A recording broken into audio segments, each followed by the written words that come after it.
Friends, welcome back to my channel. मैं हूं आपकी फ्रेंड वर्षा। फ्रेंड्स, आज के इस वीडियो में हम बीएड एंट्रेंस एग्जाम के 2016 के प्रीवियस पेपर के बारे में डिस्कशन करेंगे, जिसके अंदर हम सामान्य ज्ञान के क्वेश्चंस के बारे में जानेंगे कि सामान्य ज्ञान से रिलेटेड कौन कौन से क्वेश्चंस 2016 में पूछे गए थे। तो चलिए फ्रेंड्स, वीडियो को स्टार्ट करते हैं। फर्स्ट क्वेश्चन है हमारा, किसका मत था कि औद्योगिक समाज पूंजीवादी समाज है? Robert Owen, Louis Blanc, Friedrich Engels या फिर कार्ल मार्क्स? तो फ्रेंड्स, अगर हम बात करें कि औद्योगिक समाज पूंजीवादी समाज है, तो ये मत दिया था कार्ल मार्क्स ने।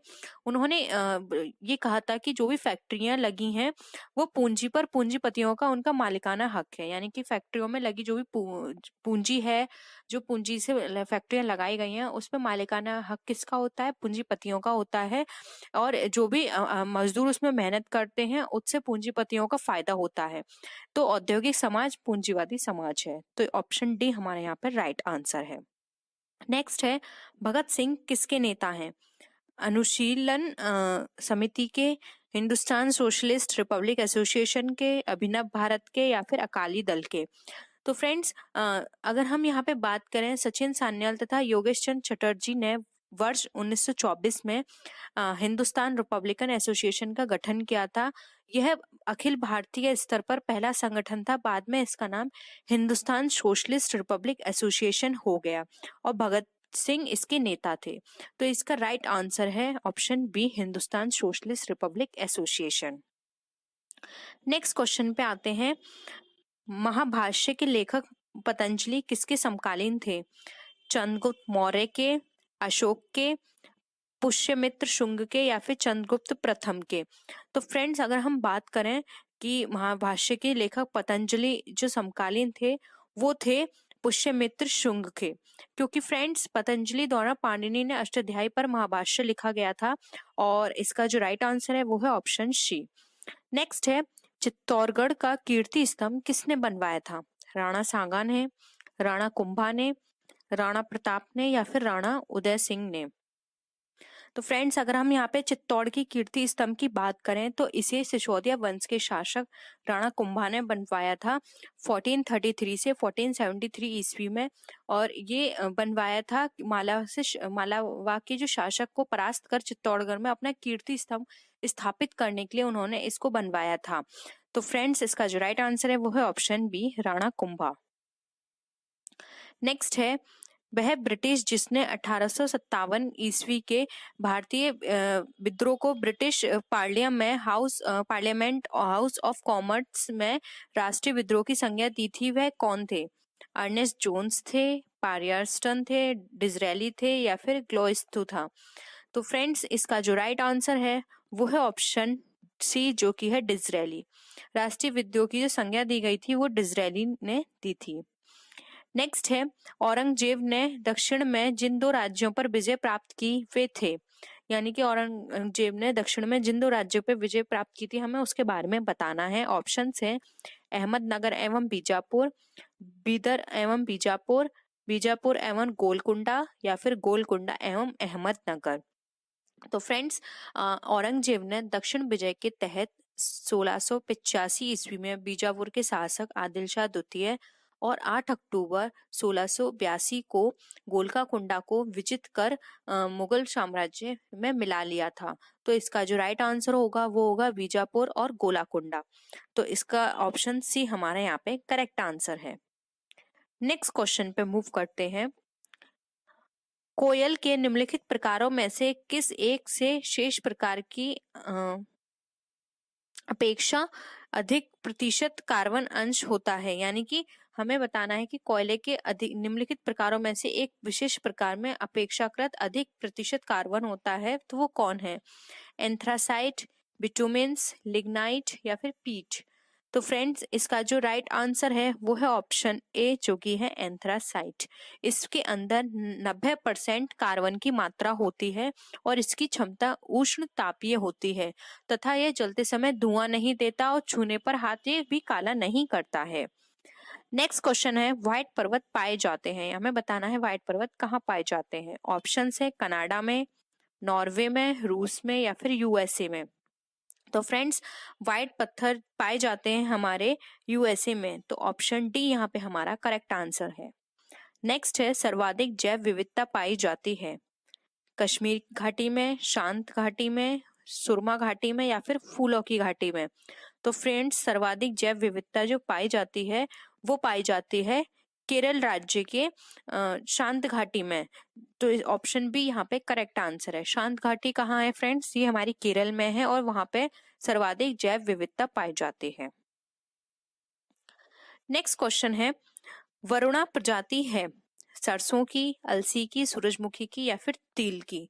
तो फ्रेंड्स यहाँ पर अगर हम बात करें वरुणा प्रजाति की, तो सरसों की एक तिलहनी फसल होती है। पूसा बोल, पूसा, जय किसान और वरुणा इसकी मुख्य प्रजातियां हैं। तो यहाँ पे जो ऑप्शन ए है वो करेक्ट आंसर है। ये सरसों की प्रजाति है जिसमें तीन इसकी बहुत ही प्रमुख प्रजातियां होती हैं, जिसमें कि एक वरुणा है, पूसा बोल्ड है, पूसा जय किसान है। तो आप इनको याद रखिएगा।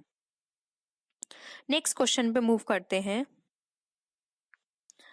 निम्नलिखित में से किसे आप कायांतरित चट्टानों से संबंध करेंगे?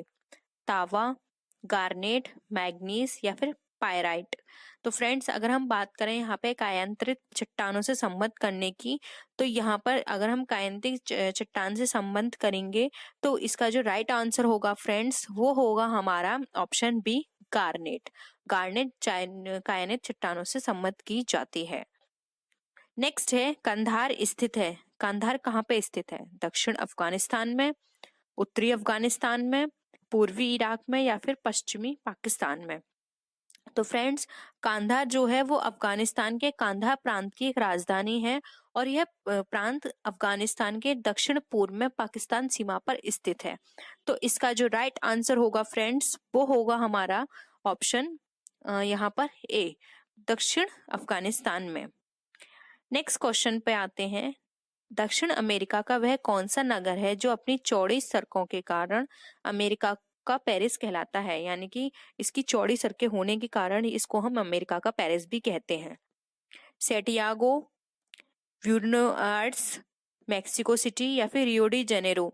तो फ्रेंड्स अगर इसके हम राइट ऑप्शन की बात करें तो वो है ऑप्शन बी, ब्यूनस आयर्स, और ये अर्जेंटीना में स्थित है और यह प्राय दक्षिण का पेरिस के रूप में इसका उल्लेख किया जाता है। तो ऑप्शन बी यहाँ पे हमारा करेक्ट आंसर है। नेक्स्ट आते हैं बाबा गारिया पूजा त्योहार मनाया जाता है अरुणाचल प्रदेश में, हिमाचल प्रदेश में, राजस्थान में या फिर त्रिपुरा में। तो फ्रेंड्स अगर हम बाबा गरिया पूजा की बात करें तो ये त्रिपुरा राज्य का प्रसिद्ध त्योहार है। इसे गौ माता की पूजा की जाती है। तो इसका जो राइट आंसर है वो है ऑप्शन डी। नेक्स्ट है एमनेस्टी इंटरनेशनल का मुख्यालय अवस्थित है जिनेवा, लंदन, न्यूयॉर्क या दी हेग में। तो फ्रेंड्स अगर हम बात करें एमनेस्टी इंटरनेशनल की, तो फ्रेंड्स इसका प्रारंभ अगर हम थोड़ी हिस्ट्री की बात करें तो इसका प्रारंभ एक ब्रिटिश वकील पीटर कर्नेसन द्वारा 28 मई 1964 को समाचार पत्रों में दी गई एक अपील के साथ हुआ था। और इसका जो अगर हम बात करें मुख्यालय की, तो इसका जो मुख्यालय है वो है लंदन में। तो ऑप्शन बी यहाँ पे हमारा राइट आंसर है। नेक्स्ट है प्रतिवर्ष 13 फरवरी को महिला दिवस मनाया जाता है स्मृति में, यानी कि किसकी स्मृति में? इंदिरा गांधी की, कमला नेहरू की, सरोजनी नायडू की या फिर रानी लक्ष्मीबाई की। तो फ्रेंड्स ये अगर हम बात करें कि ये किसकी स्मृति में बनाया जाता है तो वो है ऑप्शन हमारा सी, सरोजनी नायडू की। क्योंकि फ्रेंड्स इस दिन 13 फरवरी 1868 को हैदराबाद में सरोजनी नायडू का यहाँ जन्म हुआ था और इनको हम भारत कोकिला के नाम से भी जानते हैं, इसलिए इस दिन को महिला दिवस के रूप में भी मनाया जाता है। नेक्स्ट आते हैं मैग्से पुरस्कार विजेता पहले भारतीय कौन थे? इंदिरा गांधी, किरण बेदी, टी.एन. शेषन या फिर विनोबा भावे। तो फ्रेंड्स मैग्सेसे पुरस्कार की बात करें कि ये सबसे पहले भारत में किसको दिया गया था, तो ये दिया गया था सबसे पहले विनोबा भावे को। तो ऑप्शन डी यहाँ पे हमारा करेक्ट आंसर है। नेक्स्ट है निम्नलिखित में से किस पाकिस्तानी नागरिक को भारत सरकार द्वारा भारत रत्न से सम्मानित किया गया? ऑप्शन है लियाकत अली खां, M.A. जिन्ना, खान अब्दुल गफ्फार खान या फिर मोहम्मद इकबाल। तो फ्रेंड्स अगर हम यहाँ पर बात करें कि सबसे पहले पाकिस्तानी नागरिक को भारत सरकार द्वारा जो भारत रत्न दिया गया था, वे कौन थे? तो फ्रेंड्स वो थे खान अब्दुल गफ्फार खान। तो ऑप्शन सी यहाँ पे हमारा राइट आंसर है। नेक्स्ट है मोहिनी अट्टम परंपरागत नृत्य है आंध्र प्रदेश का, कर्नाटक का, केरल का या फिर तमिलनाडु का। तो फ्रेंड्स अगर हम मोहिनी अट्टम की बात करें कि ये कहाँ का है, तो मोहिनी अट्टम जो हम बोले हैं इसको कि परंपरागत नृत्य है, तो वो है केरल का। जबकि अगर हम बात करें आंध्र प्रदेश की, तो आंध्र प्रदेश का जो लोक नृत्य है, जो फेमस नृत्य है, वो है कुचिपुड़ी, घटा मर्दाल और कुंभी। और अगर हम वही कर्नाटक की बात करें, तो कर्नाटक का जो लोक नृत्य है वो है यक्षगान, कुनीता, करगा आदि। तो यहाँ पे ऑप्शन सी हमारा राइट आंसर है। मोहिनी अट्टम परंपरागत नृत्य है केरल का। नेक्स्ट है वह कौन सा प्रथम भारतीय राज्य है जिसने प्लास्टिक की थैलियों के उपयोग पर पूर्ण रोक लगा दी थी? हरियाणा, हिमाचल प्रदेश, झारखंड या फिर कर्नाटक। तो फ्रेंड्स हिमाचल प्रदेश का सेब उद्योग प्लास्टिक की थैलियों से उत्पन्न पर्यावरण प्रदूषण से प्रभावित हो रहा था, तो इसके कारण हिमाचल प्रदेश ने प्लास्टिक की थैलियों के उपयोग पर पूर्ण रोक लगा दी थी। तो ऑप्शन बी हमारा यहाँ पे राइट आंसर है। क्वेश्चन पे आते हैं, राज्यपाल और मंत्री परिषद के बीच कड़ी का काम कौन करता है? विधानसभा, विधान परिषद, मुख्यमंत्री या फिर राज्य मंत्री। तो फ्रेंड्स मुख्यमंत्री राज्यपाल और मंत्रिपरिषद के बीच की कड़ी का कार्य करता है। तो यहाँ पे ऑप्शन सी हमारा राइट आंसर है, वो है मुख्यमंत्री, जो कि राज्यपाल और मंत्रिपरिषद के बीच में कड़ी का काम करता है। नेक्स्ट है लोकसभा में अधिकतम सीट कितनी निर्धारित की गई हैं? 545, 552, 555, 560। तो फ्रेंड्स अगर हम बात करें यहाँ पे लोकसभा की अधिकतम सीटों की जो निर्धारित की गई हैं, तो वो है 552।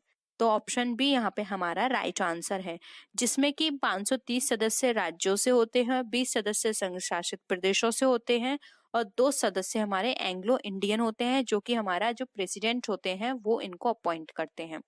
उनको अधिकार होता है इनको अपॉइंट करने का। तो यहाँ पे टोटल मिला के जो मेंबर होते हैं मैक्सिमम वो होते हैं 552।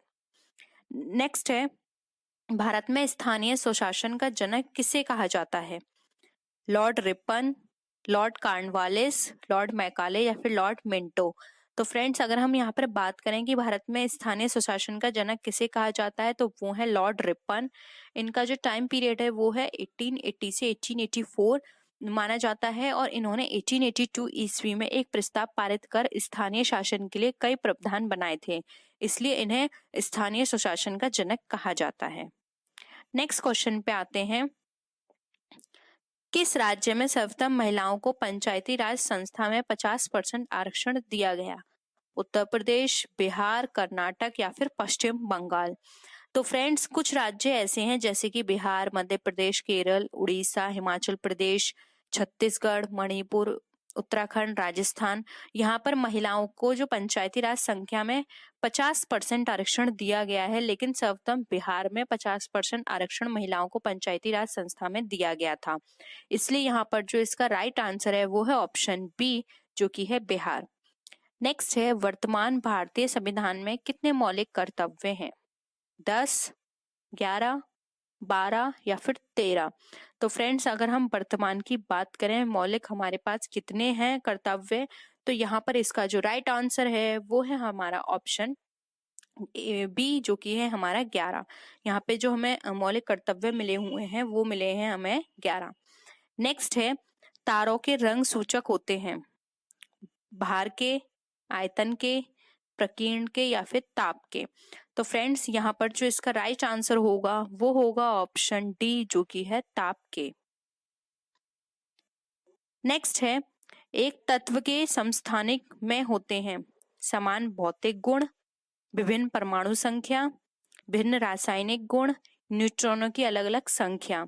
तो फ्रेंड्स एक तत्व के समस्थानिक अगर हम बात करें इसके राइट आंसर की, तो फ्रेंड्स यहाँ पर जो इसका राइट आंसर होगा वो होगा ऑप्शन डी, न्यूट्रॉनों की संख्या अलग अलग, न्यूट्रॉनों की अलग अलग संख्या के कारण। नेक्स्ट है घास के पारितंत्र में संख्या का पिरामिड होता है सीधा, उल्टा, रेखीय या फिर ऋणात्मक। तो फ्रेंड्स अगर हम घास के यहाँ पे पारी तंत्र में संख्या का पिरामिड की बात करें तो यहाँ पे इसका ऑप्शन ए हमारा करेक्ट होगा, जो कि सीधा होता है। नेक्स्ट है मस्तिष्क की विद्युत क्षमता के द्वारा बनाई जाती है। ठीक है, रुधिर दाबमापी के द्वारा, ईसीजी के द्वारा, या फिर ईईजी के द्वारा, या फिर सीटी स्कैन के द्वारा। तो यहाँ पे फ्रेंड्स अगर हम मस्तिष्क की बात करें कि विद्युत क्षमता किसके द्वारा बताई जाती है, तो वो बताई जाती है हमारी ईईजी के द्वारा। नेक्स्ट है हमारा क्वेश्चन। इसके बाद हम क्वेश्चन अपने नेक्स्ट वीडियो में डिस्कस करेंगे। वर्षा वाहक बादल काले दिखते हैं क्योंकि उनके द्वारा सभी रोशनी प्रकीर्ण हो जाती है, उनमें बड़ी संख्या में जल विद्युत सारी धूप खींच लेते हैं, या फिर ये धूप को दोबारा वातावरण में प्रतिबिंबित करते हैं, या फिर ऐसे बादलों में जल वाष्प पर अत्यधिक धूप संघनित होती है। तो फ्रेंड्स यहाँ पर हमें बताना है कि जो वर्षा वाहक बादल काले दिखते हैं वो ऐसा क्यों होता है। तो फ्रेंड्स वो होता है हमारे द्वारा जो वातावरण में जो प्रतिबिंबित होता है उसके कारण। तो ऑप्शन बी यहाँ पे करेक्ट है, वे धूप को द्वारा वातावरण में प्रतिबिंबित करते हैं, इसके कारण जो हमारे वर्षा वाहक बादल होते हैं वो हमें काले दिखाई देते हैं। फ्रांस में राजतंत्र के उन्मूलन के समय स्थापित जैकोबिन क्लब के सदस्य समाज के किस हिस्से से संबंध रखते थे? कम समृद्ध हिस्से से, कुलीन वर्ग से, अमीर वर्ग से, या फिर अमीर और कुलीन दोनों से। तो फ्रेंड्स फ्रांस के राजतंत्र के उन्मूलन के समय जो जैकोबिन क्लब के सदस्य थे वो कम समृद्ध हिस्से से संबंध रखते थे। तो इसका ऑप्शन ए यहाँ पर करेक्ट है। फ्रेंड्स यहाँ पे इनमें जो इंक्लूड हुए थे लोग वो थे जूता बनाने वाले, पेस्ट्री बनाने वाले, घड़ी साज छपाई करने वाले, नौकर व दिहाड़ी मजदूर, इस तरह के लोग इसमें शामिल थे। नेक्स्ट है प्रथम विश्व युद्ध में मित्र राष्ट्र में कौन से देश शामिल थे? Germany, Austria, England, France, Poland, Germany, France, Italy, England, France, रूस। तो फ्रेंड्स यहाँ पर अगर हम बात करें प्रथम विश्व युद्ध के समय जो मित्र राष्ट्र में लोग शामिल थे वो थे इंग्लैंड, फ्रांस और रूस। तो यहाँ पे ऑप्शन डी हमारे यहाँ पे करेक्ट आंसर है। नेक्स्ट क्वेश्चन पे आते हैं। जब रॉलेट एक्ट पारित हुआ था तो उस समय भारत का वायसराय कौन था? Lord Irwin, Lord reading, Lord Chelmsford, या फिर लॉर्ड बेवेल। तो फ्रेंड्स यहाँ पर जो इसका राइट आंसर है वो है option C, Lord Chelmsford. Rowlatt Act के समय भारत का वायसराय लॉर्ड चेम्सफोर्ड थे। नेक्स्ट क्वेश्चन पे आते हैं। अशोक द्वारा स्थापित सबसे सुरक्षित स्तंभ क्या है? लौरिया नंदनगढ़ का, सांची का, सारनाथ का, या फिर कौशाम्बी का। तो फ्रेंड्स अशोक द्वारा स्तंभ सबसे सुरक्षित स्तंभ है लौरिया नंदनगढ़ का। तो ऑप्शन ए यहाँ पे हमारा राइट आंसर है। नेक्स्ट क्वेश्चन है अमीर खुसरो ने किसके विकास में अग्रगामी भूमिका निभाई? ब्रजभाषा, अवधी, खड़ी बोली, या फिर भोजपुरी। तो फ्रेंड्स अमीर खुसरो ने जो अग्रिम भूमिका निभाई थी वो थी खड़ी बोली के विकास में। तो ऑप्शन थर्ड हमारा राइट आंसर है। नेक्स्ट क्वेश्चन है किसके प्रशासन काल में स्थायी बंदोबस्त प्रारंभ किया गया? Warren Hasting, Lord Cornwallis, Sir John Shore, या फिर लॉर्ड वेलेस्ली। तो फ्रेंड्स इसका जो राइट आंसर है वो है ऑप्शन बी, लॉर्ड कॉर्नवालिस। लेकिन फ्रेंड्स लॉर्ड कॉर्नवालिस ने सर जॉन शोर की मदद से ये प्रारंभ किया था स्थायी बंदोबस्त की प्रथा को। नेक्स्ट क्वेश्चन पे आते हैं। कल्हण की राजतरंगिणी को किसने आगे बढ़ाया? विल्हर एवं मेरुतुंग ने, विल्हर एवं मम्मट ने, जोनराज एवं मेरुतुंग ने, या फिर जोनराज एवं श्रीतर ने। तो फ्रेंड्स कल्हण की जो राज तरंगिणी थी उसको बढ़ाया जोनन एंड श्रीतर ने, जोनराज एवं श्रीतर। तो ऑप्शन डी हमारा यहाँ पे राइट आंसर है। नेक्स्ट है निम्नलिखित में से किस सागर में लवणता सबसे अधिक पाई जाती है? कैस्पियन सागर, भूमध्य सागर, लाल सागर, या फिर मृत सागर। तो फ्रेंड्स इसका जो राइट आंसर है वो है ऑप्शन डी, मृत सागर। नेक्स्ट है निम्नलिखित में से कौन सा राज्य भारत में मैग्नीज का सर्वाधिक उत्पादन करता है? महाराष्ट्र, मध्य प्रदेश, कर्नाटक, या फिर उड़ीसा। तो फ्रेंड्स इसका जो राइट आंसर है वो है ऑप्शन डी, उड़ीसा। नेक्स्ट है अब हमें इसमें सुमेलित बताना है कि कौन सा किससे सुमेलित नहीं है। नागल बांध सतलज, सरदार सरोवर परियोजना, नर्मदा, नागार्जुन सागर, गोदावरी या फिर हीराकुंड बांध, महानदी। तो फ्रेंड्स इसमें से हमें यहाँ बताना है कि कौन से किस्सा मैच नहीं होता है। तो फ्रेंड्स इसका जो हमारा राइट आंसर है वो है ऑप्शन सी, जो कि हमारा नागार्जुन सागर और गोदावरी। ये इसका राइट आंसर नहीं है। नागार्जुन सागर जो परियोजना है वो उसका बांध आंध्र प्रदेश के हैदराबाद में कृष्णा नदी पर बना हुआ है। तो यहाँ पर ये गोदावरी नदी दे रखी है, जो कि गलत आंसर है। तो हमारा ऑप्शन सी यहाँ पे सही है। नेक्स्ट है, सूर्य के चारों ओर परिक्रमा में निम्न में से कौन सा ग्रह अधिकतम समय लेता है? पृथ्वी, बृहस्पति, मंगल या फिर शुक्र। तो फ्रेंड्स अगर हम यहाँ पर बात करें कि जो सूर्य के चारों ओर परिक्रमा लेने में कौन सा अधिक समय लेता है, तो फ्रेंड्स यहाँ पर जो इसका राइट आंसर है वो है ऑप्शन बी, जो कि है बृहस्पति। बृहस्पति यहाँ पे सबसे ज्यादा टाइम लेता है, और सबसे ज्यादा कम समय जो लेता है वो है बुध, जो कि 88 दिन में परिक्रमा करता है। शुक्र करता है 224.7 दिन में, जबकि वरुण जो है वो 164.8 वर्ष लेता है। लेकिन अगर हम यहाँ ऑप्शंस की बात करें तो यहाँ पे बृहस्पति सबसे ज्यादा टाइम ले रहा है, जो कि इसका टाइम है 11.9 वर्ष। हम नेक्स्ट आते हैं, बांकू किस लिए प्रसिद्ध है? लोहा उद्योग के लिए, हवाई जहाज उद्योग के लिए, समुद्री जहाज उद्योग के लिए या फिर पेट्रोलियम के लिए। तो फ्रेंड्स बाकू जो फेमस है यहाँ पर, ये फेमस है हमारे पेट्रोलियम के लिए। तो ऑप्शन डी यहाँ पर हमारा राइट आंसर है। नेक्स्ट है, हरित क्रांति के प्रयुक्त मुख्य पादप यानी फसल कौन सा था? जैपोनिका चावल, भारतीय चावल, समर गेहूं या फिर मैक्सिकन गेहूं। तो फ्रेंड्स यहाँ पे अगर हरित क्रांति में प्रयुक्त मुख्य पादप की बात करें तो वो था मैक्सिकन गेहूं। तो ऑप्शन डी यहाँ पे हमारा राइट आंसर है।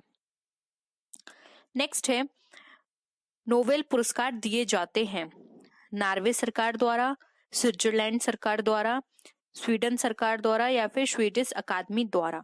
तो फ्रेंड्स नोबेल पुरस्कार जो दिए जाते हैं ये दिए जाते हैं हमारे स्वीडिश अकादमी द्वारा। तो ऑप्शन डी यहाँ पे हमारा राइट आंसर है। नेक्स्ट है, डॉक्टर अमर्त्य सेन को नोबेल पुरस्कार उनके निम्न में से किस एक के योगदान के अभिज्ञान में दिया गया? श्रम अर्थशास्त्र, विपणन अर्थशास्त्र, मौद्रिक अर्थशास्त्र या फिर कल्याणकारी अर्थशास्त्र के लिए। तो फ्रेंड्स यहाँ पर अगर हम बात करें डॉक्टर अमर्त्य सेन को नोबेल पुरस्कार क्यों दिया गया था, तो ये दिया गया था कल्याणकारी अर्थशास्त्र के लिए। तो ऑप्शन डी यहाँ पे हमारा राइट आंसर है। नेक्स्ट है, निम्नलिखित में से किसे डायनासोर्स का कब्रिस्तान कहा जाता है? चीन, मोन्टाना, अर्जेंटीना या फिर ब्राजील। तो फ्रेंड्स अगर हम यहाँ पे बात करें कि डायनासोर्स के कब्रिस्तान की, तो फ्रेंड्स ये कहा जाता है मोन्टाना को। तो ऑप्शन बी यहाँ पे हमारा राइट आंसर है। नेक्स्ट है, अंधा युग के लेखक कौन है? रामधारी सिंह दिनकर, महावीर प्रसाद द्विवेदी, धर्मवीर भारती या फिर मोहन राकेश। तो फ्रेंड्स अंधा युग के जो लेखक हैं वो हैं डॉक्टर धर्मवीर भारती। तो ऑप्शन सी यहाँ पे हमारा राइट आंसर है। नेक्स्ट है, भारत का संविधान कैसा संविधान है? धर्मनिरपेक्ष, सांप्रदायिक, हिंदुत्ववादी या फिर इस्लाम से प्रेरित। तो फ्रेंड्स अगर हम यहाँ पर बात करें भारत के संविधान की, तो भारत का संविधान एक धर्मनिरपेक्ष संविधान है। तो ऑप्शन ए यहाँ पे हमारा राइट आंसर है। नेक्स्ट है, संसद के गठन का वर्णन भारतीय संविधान के किस भाग में किया गया है? भाग सेकंड, भाग थर्ड, भाग फोर्थ या फिर भाग फिफ्थ। तो फ्रेंड्स अगर हम संसद के यहाँ पर गठन के वर्णन की बात करें तो ये दिया गया है भाग फिफ्थ में। तो ऑप्शन डी यहाँ पे हमारा राइट आंसर है। नेक्स्ट है, राज्यसभा के सदस्यों का कार्यकाल कितने वर्षों का होता है? 5 वर्ष, 6 वर्ष, 10 वर्ष या फिर इनमें से कोई नहीं। तो फ्रेंड्स राज्यसभा के सदस्यों का जो कार्यकाल होता है वो होता है हमारे 6 वर्ष का। तो ऑप्शन डी यहाँ पे हमारा राइट आंसर है, ये होता है 6 वर्ष का। तो फ्रेंड्स ये थी आज की वीडियो। आई होप आपको आज के क्वेश्चंस पसंद आए होंगे। अगर वीडियो पसंद आए तो वीडियो को लाइक कीजिए, अपने फ्रेंड्स के साथ शेयर कीजिए, और किसी भी तरह की कोई भी क्वेरी हो या आप सजेशन देना चाहते हैं तो आप नीचे कॉमेंट सेक्शन में लिख सकते हैं। तो फ्रेंड्स नेक्स्ट वीडियो में हम फिर मिलते हैं और भी अच्छी वीडियोज के साथ। तब तक के लिए बाय बाय।